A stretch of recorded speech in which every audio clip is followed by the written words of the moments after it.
as he snatched the roofs off houses to steal the toys from the children's bedrooms.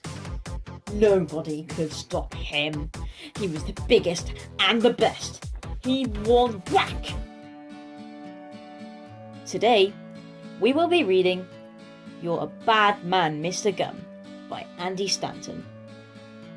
This is part of our 100 subscriber special, and if you haven't watched chapter 1, you should be able to check it out now by clicking on the eye icon in the top right corner. Anyways, let's get straight into the story. Chapter 2. A Massive Whopper of a Dog.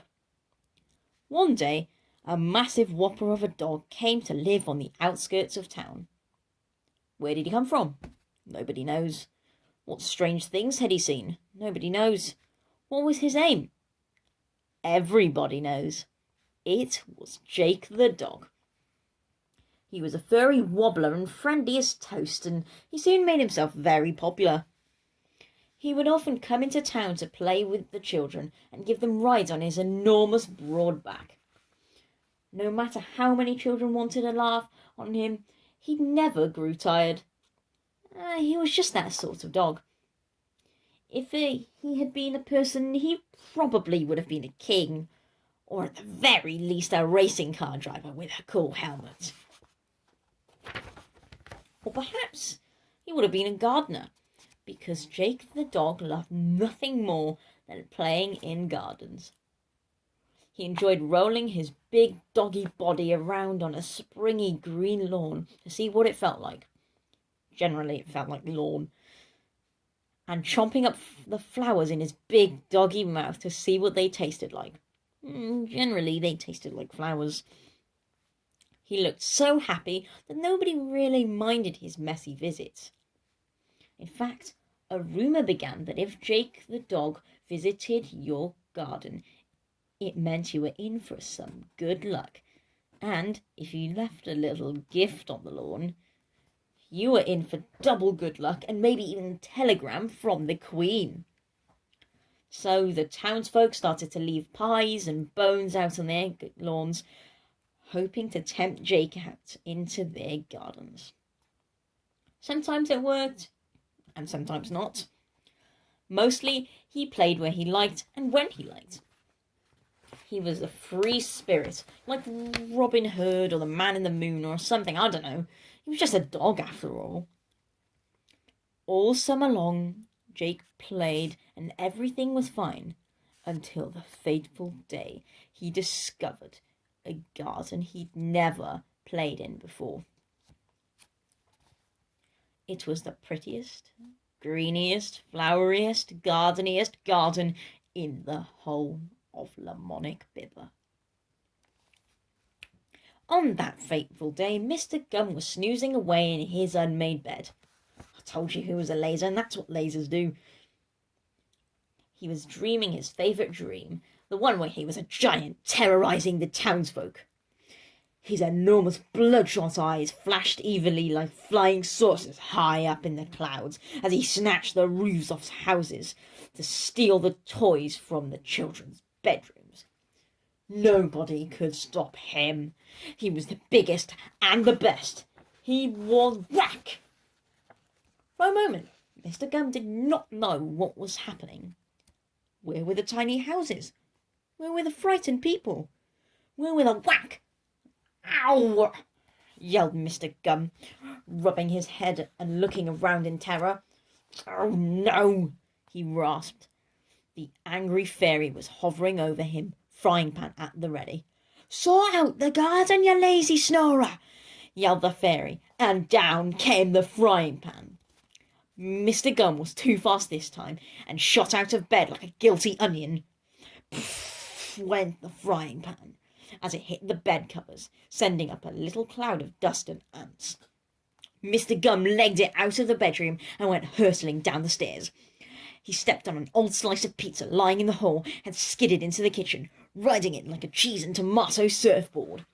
He could hear the fairy right behind him, shrieking with fury. I haven't done nothing wrong. I kept the flipping garden tidy, shouted Mr. Gum as he flung open the back door and ran outside. He started to say something else, but when he saw the garden, the words got stuck in his throat. They tasted horrible. The garden was not tidy. The garden was a total wreck. The lawn was tufted up and torn. The flower beds were trampled and chewed. Rose petals and sunflower heads lay scattered all over the place like rose petals and sunflower heads. There was something lying under the oak tree that Mr. Gum didn't even want to think about. And in the centre of the wreckage played the most monstrous dog Mr. Gum had ever seen. It was Jake, of course. The beast was rolling around for his own fun, his golden brown fur matted with grass, his happy eyes squinting into the sunshine. Before Mr. Gum's disbelieving eyes, 9 moles popped out of their holes and joined the party. The two smallest ones began bouncing up and down on Jake's furry belly and doing somersaults. The rest of them chased each other in circles or had races. Whack!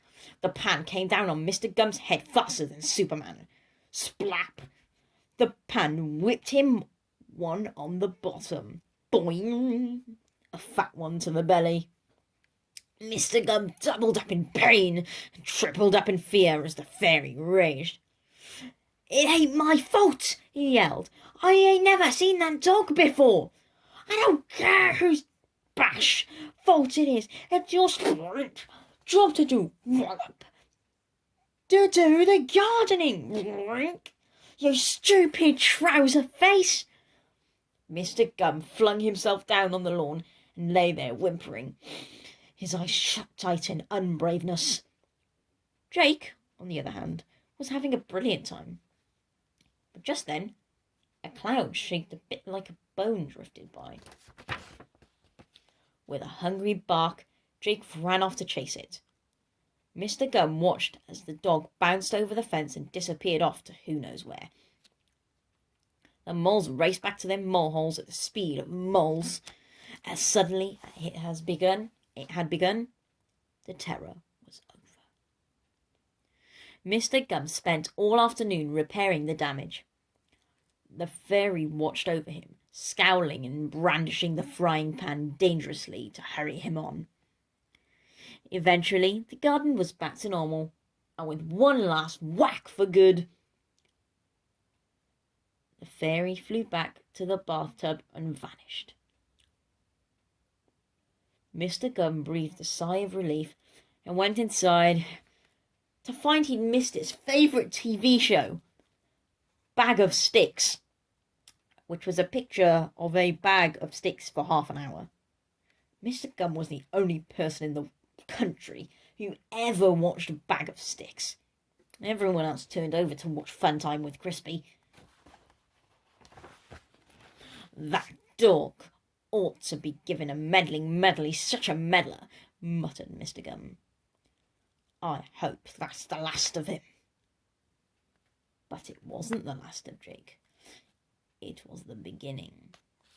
Jake's big doggy brain could not stop thinking about that amazing garden, and the very next day he returned with much the same results as before. And the day after that. And the day after that. But not the day after that. Because it was a Wednesday, and everyone knows that dogs have the day off on Wednesdays.